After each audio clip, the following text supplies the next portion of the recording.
And hello, all my cruising and travel fans. It's Rob here from Cruising on the High Seas and Travel. In today's video, we will be talking all about what do you need to do before you set off to go to the cruise port to go on your cruise that you planned far out in advance, or not that far, but we need to have that intro before we start talking about this amazing topic. So without delay, here is the intro.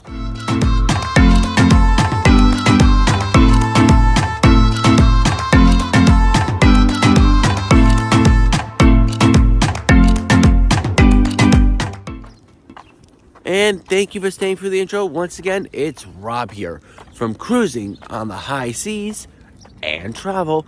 Like I mentioned in the intro, we will be talking about what do you need to do before you go to the cruise port and go on that amazing cruise that you planned out, not that far out or long out, for this great trip.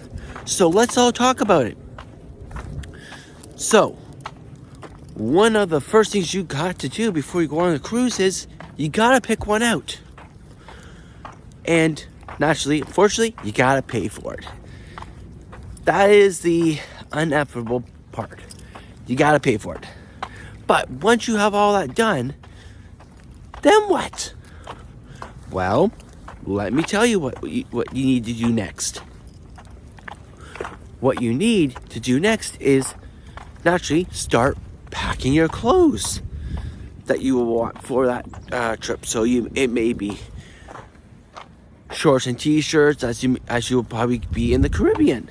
But if you're going over to, like, say, Alaska, where it's going to be a colder climate, you will probably want to get some pants and long sleeve shirts. So once you got all that stuff sorted out and got it into the bag, then you want to start looking at all your documentations. And of course, I'm giving you these all in no particular order. These are just things that need to be covered. But so you want to make sure you get all your documentations covered. So any visas are required, get all the paperwork that's needed, any maybe court documents if you have sole custody of someone, all that great stuff.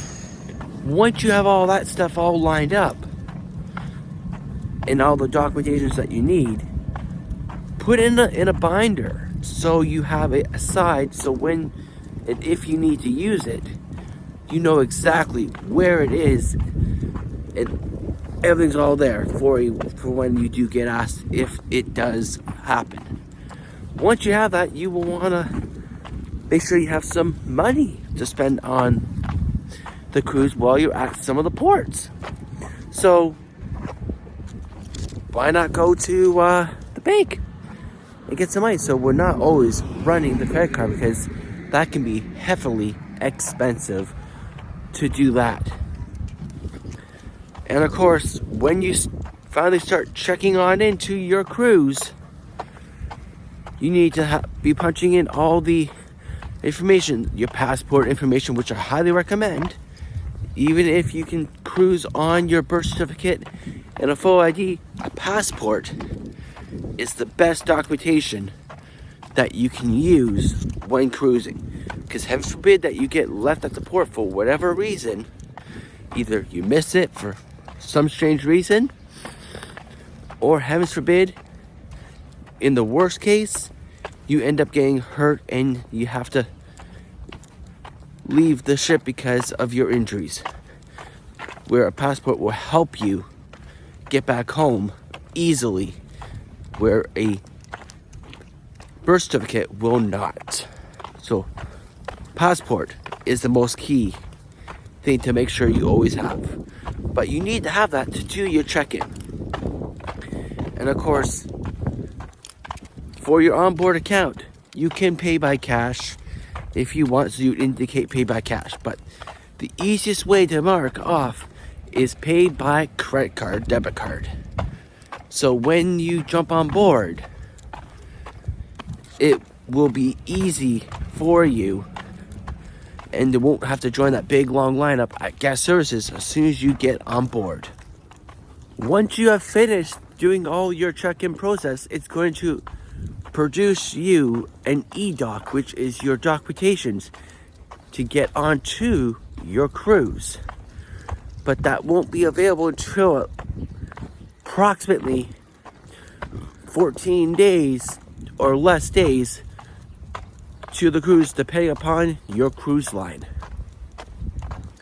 And of course, your status on that ship with that line. So once you have all that done, what else can you need to make sure that needs to be covered? Well, if you're traveling into the cruise, make sure you have all your travel arrangements to get to and from the cruise arranged. So either have arrangements, plans to take an Uber, Lyft, a taxi, transportation with the cruise lines, private transportation, whatever it may be. Make sure that's all lined up, so you have a smooth sailing to and from the cruise port. And then, last but not least, go enjoy your cruise. So those are some of the major items that you need to make sure you have covered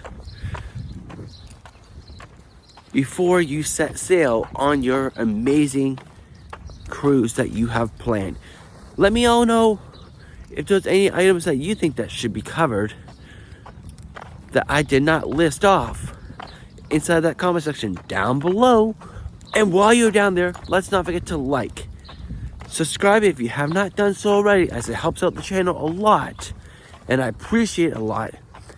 And ring that bell with notifications set to all. But I'm going to wrap up this very quick and short video here for you all here today.